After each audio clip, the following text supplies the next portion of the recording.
Hello and welcome to our customer solution in review. So today we're just going to be going over a solution that me and David worked on for a large bank in Africa. So who are we? I'm Nelson Batsford. I'm a sales engineer based in the UK, and I'm joined here today with David. Hi there, I'm David van der Merwe, based down in Cape Town, South Africa, and also a sales engineer with SUSE. Brilliant. So, as I said before, we're going to be going over a solution that we worked on for a large bank in Africa. So, the talking points for today are we're going to be setting the scene. So, we're going to be looking at why SUSE was a runner in this solution. We want to look at why and what the challenges were for the customer. We're going to be looking at what the customer background is. Who are they and why did they need to implement such a solution? We're going to be looking at some project pain points. So what did we learn from the solution? What did the customer learn from the solution? And how can we use these experiences to better optimize these processes in the future? Looking at the solution that we actually implemented. So looking at all the puzzle pieces finally come together to produce something that is suitable for production use. And what was the unique value? What did we see as the unique value for the customer, and what did the customer see as value? And finally, we'll summarize it at the end. So setting the scene. So the scene is not just the client solution, but every project and challenge we tackle every day. So this banking client from Africa approached us regarding our Rancher portfolio. So if you don't know what Rancher is our enterprise container management solution, which can manage multiple clusters in multiple pieces of infrastructure from a single pane of glass. This customer is one of the largest banks in Africa, with data centers and branches in various countries. They required a solution that could integrate with their existing technology as well as their cloud infrastructure. So traditionally, this customer were primarily on-premise, but needed to look at a digital transformation and a cloud transformation to be able to ensure that their customers were getting the best experience possible. Obviously, that came with certain challenges around data governance and things like that. So we were definitely at the beginning of this process where they were starting to look at and also assess different kinds of cloud infrastructure as well as on-premises infrastructure, but they need to be ready. They need to know that the applications that they were delivering to their customers had the ability to be mobile in these multiple environments. They need a truly infrastructure agnostic approach. So as we say, this solution is a combination of people, processes, and technologies. We need to take time to understand the problem from the perspective of all of these 3 points. We also needed to build a solution from not just the technological point of view, but also how we could incorporate people, make that easier for them, as well as already fit into their existing processes. Obviously, during this, we need to identify and discuss the solution, but also be creative with the budget. Obviously, that's a really difficult topic for a lot of companies, and funnily, banks are also very hesitant to talk about budget, but we needed to be open about it to ensure that what we were proposing would do the best thing for that customer for the long run. Obviously, success is an opinionated view. Do we need to be looking at what the value is for the success? Do we need to be looking at what the end result is instead, or does it need to be a combination of the two? So, company background. Who is this large bank? So, they're one of the largest banks in Africa with over 45 million customers across 3 continents.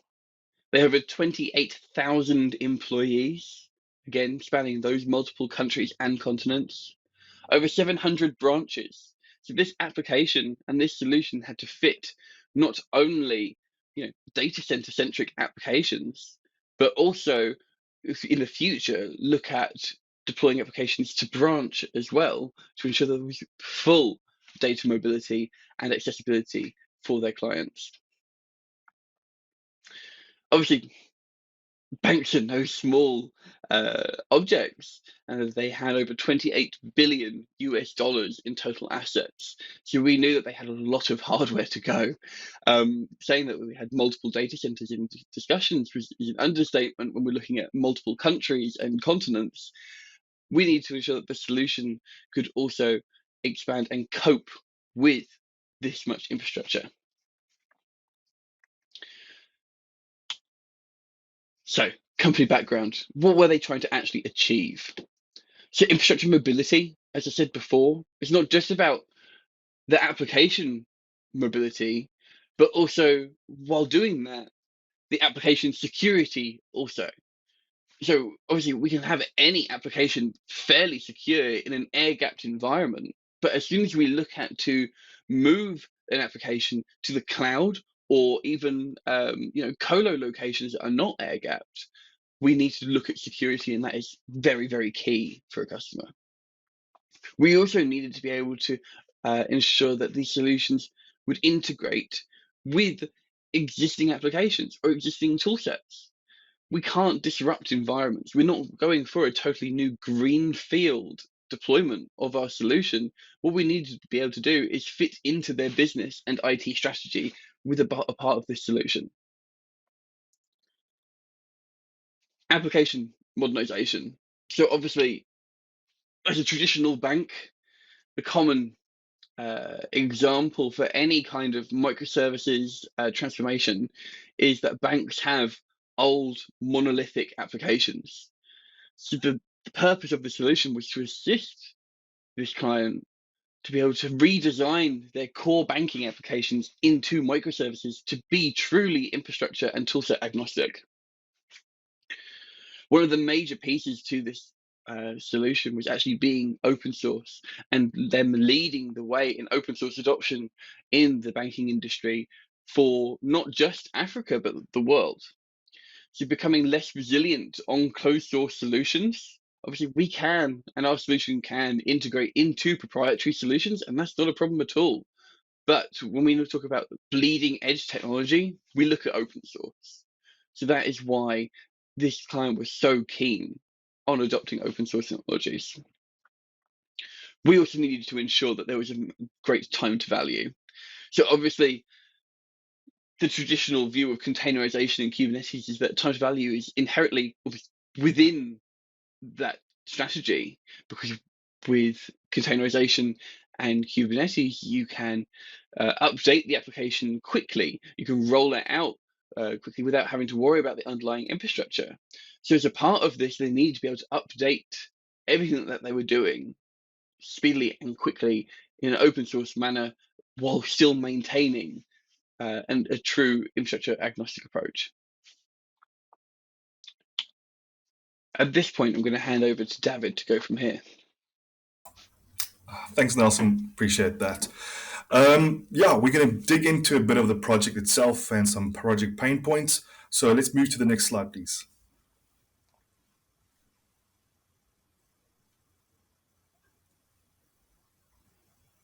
So looking at those project pain points, and once again, Nelson, he mentioned where we're talking about the people processing technology, and somewhere in that, we're going to find that solution for the customer.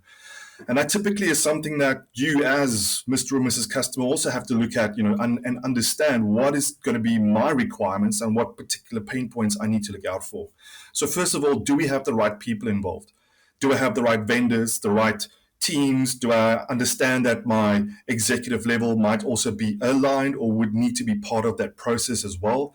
Everybody that needs to be part of not just the technical conversation and not just part of the sales conversation, but operations, anybody that needs to have some kind of deliverable or some kind of input part of that process.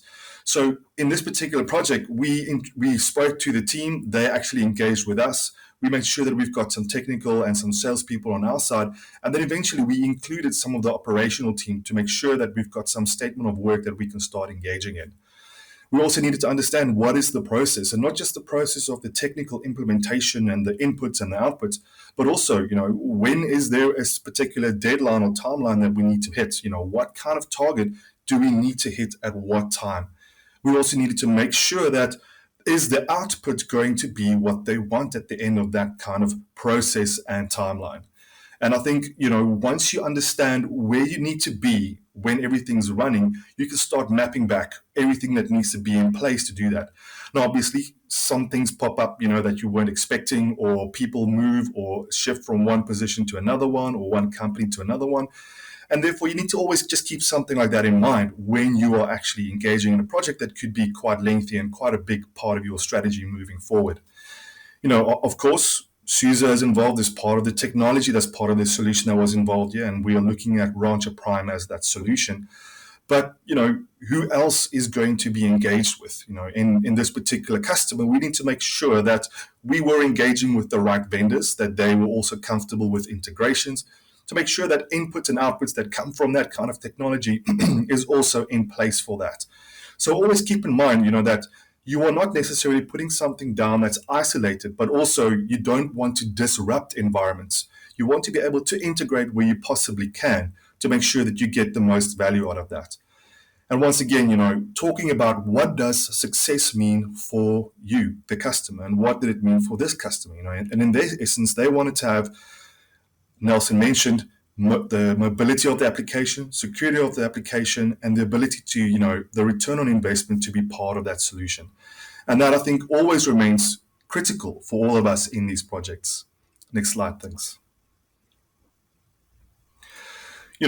When you are part of that journey, you need to understand, who are you taking with you on that? It's not just you in isolation. You need to be able to have those communications to those various partners, the vendors, other vendors that might be involved, your executive level. Who do you need to contact and at what time? If you've got some kind of sales process within your company that might take a month or 2 months, let's keep that in mind for when we need to actually deliver those bill of materials and those kind of solutions. I think there's always, quite often we've engaged with customers, we see that they might have certain processes that kick off with certain levels of budget. For instance, if you purchase something, for instance, over $100,000, then maybe the procurement process becomes different because you need to include more people from other executive levels, finance, CTO, CIO, and so forth. So one always needs to understand those to make sure that we are hitting the timeline that you need to actually have to make sure that you are successful. And, what do you expect to see happen when everything should be in place?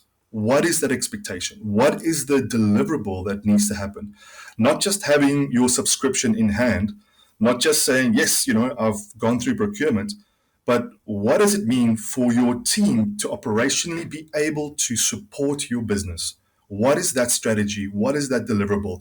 Because that is ultimately what we're trying to drive towards.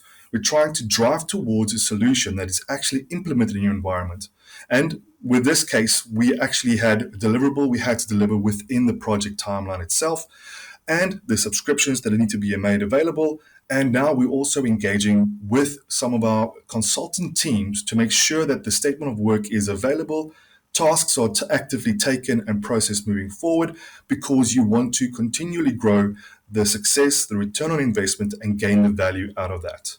So once again, what does that success mean to you as customer, and what did it mean to this customer? This customer, once again, they wanted that mobility to traverse their application across their entire estate. They wanted to have an environment where the application is secure. They have got governance, visibility, security in place, and they can still integrate with other solutions in their environment. So a non-disruptive technology that supports their strategy. And of course, making sure that it enables their team to move forward so that you can get greater return on investment. Next slide. Thanks, Nelson. So we've all been in certain projects. Some of those projects can last a week. Some of them last a month. In this instance, it lasted over a year. So you need to have some passion for this technology. You need to have some passion for your strategy as well to understand that this is what you want to implement.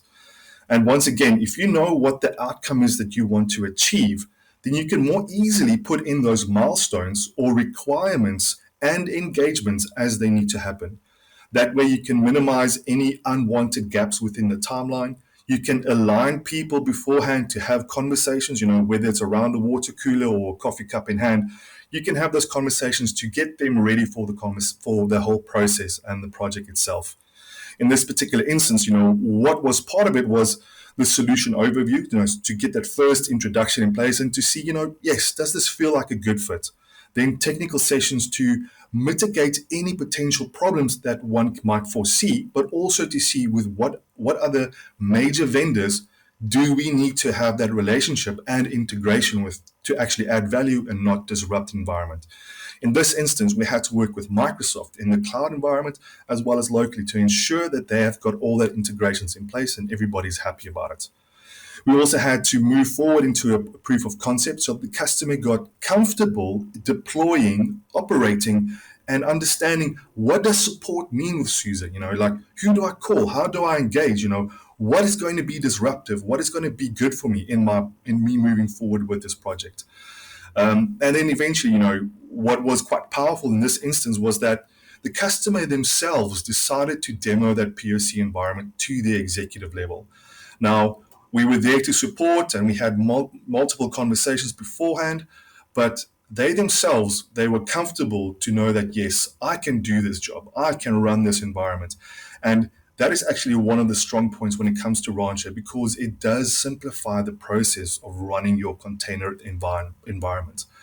And of course, successfully, we got this project, we landed the deal, everybody was happy. The customer got the value that he wanted to get out of it. It was aligning with his strategy. And even more now, we are still developing and growing that relationship, especially because we have some professional services in there to ensure that the customer is feeling like work is getting done. The investment is actually showing some fruit. And I think all of us want to ensure that projects are successful. I've read statistics before where we talk about like if you actually have got some professional services included in your projects, you have a 75% greater chance to actually improve your standing in those projects to make sure that they actually do become successful because you understand what the deliverables need to be. And we're in a world where not everybody has got all the resources all the time to implement these technologies and solutions that they need. And that is where SUSE or a partner can really help you to implement that, get that first milestone in place, or maybe even just manage some of the load that sometimes get a bit too much in some seasonal movements in your company. The next slide. Thanks, Nelson. So solution was implemented, and yes, I did dance like that. I was happy about that. I think all of us were happy. The customer was happy. Nelson and I, we celebrated that as well. And I know our manager and executives were also happy to see that because what it meant was that, we've got a solution that is successful, and the success is what the customer wanted. The success is ensuring that the deliverables align with what is the customer's, value chain. And in this particular instance, Nelson actually architected this diagram and he put a few things together to show like, a development environment and a production environment spanning multiple DCs, various integrations that's made available to show how we're going to integrate.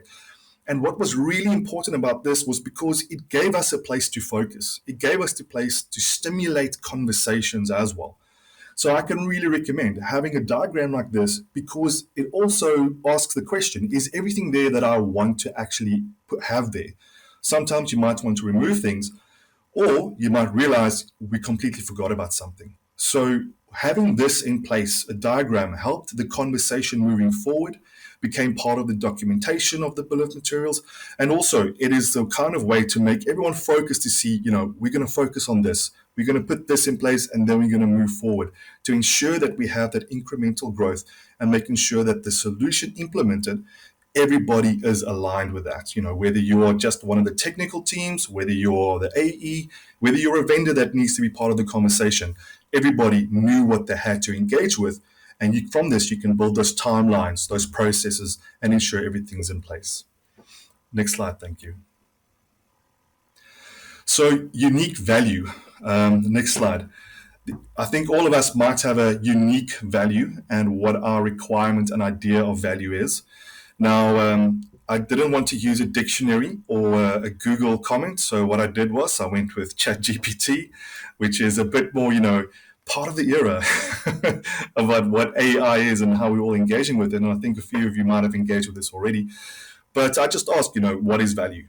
And it gave us this printout of what, various values, whether it's political or whether it's economic or what it might be.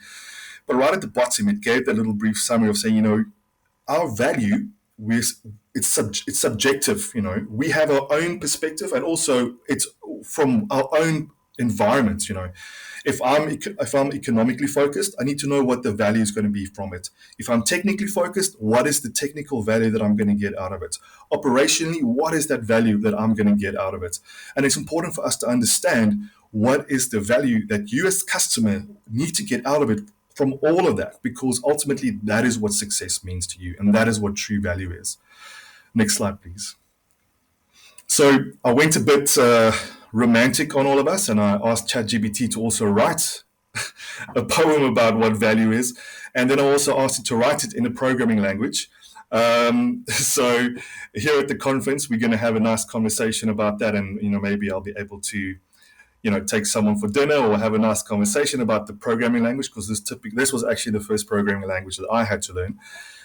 Maybe some of you might recognize that, but even this ChatGPT poem, talks about a few things here, that you don't, there's a quest, for us to truly be alive, to go beyond the glitter and the earthly, where it dwells, and how to measure what it could be.